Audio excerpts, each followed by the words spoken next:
Assalamualaikum warahmatullahi wabarakatuh. Salam sejahtera bagi kita semua.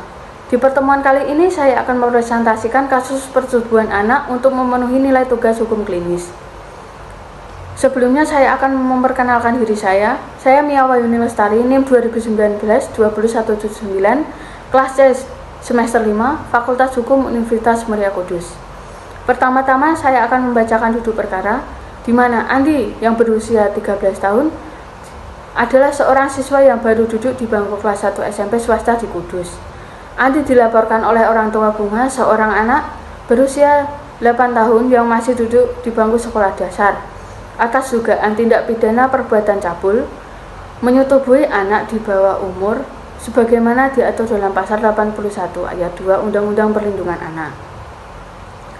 Berdasarkan pengakuan Bunga, Andi telah menyetubuhi dirinya sebanyak 8 kali.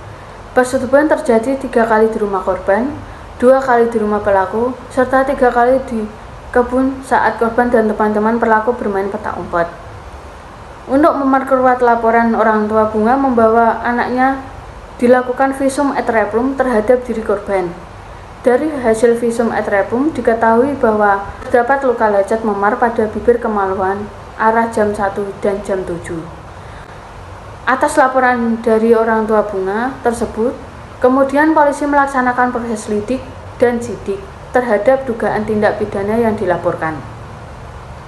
Setelah proses sidik, polisi kemudian menetapkan Andi sebagai tersangka dalam dugaan tindak pidana persetubuhan anak di bawah umur, sebagaimana diatur dalam pasal 81 ayat 2 Undang-Undang Perlindungan Anak. Kemudian karena kasusnya sudah dinyatakan P21, maka perkara kemudian dilimpahkan ke kejaksaan, selanjutnya diajukan ke pengadilan untuk menjalankan proses hukum.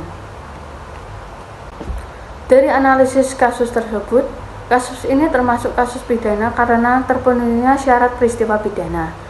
Kasus tersebut disebut kasus pidana karena terjadinya pencabulan anak di bawah umur. Kasus ini terbukti karena adanya laporan dari saksi atau orang tua korban yang membawa bukti hasil visum dari anaknya untuk melaporkan pelaku.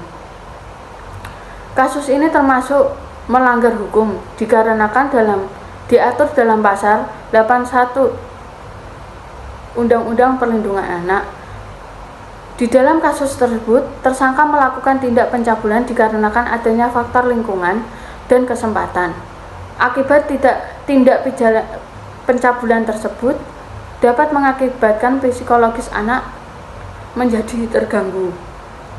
Dari dampak tersebut dikaitkan dengan pasal 2 huruf F Undang-Undang SPPA yang menyangkut tentang kelangsungan hidup dan tumbuh kembang anak. Langkah yang dilakukan apabila jadi kuasa hukum tersangka. Pada umumnya di dalam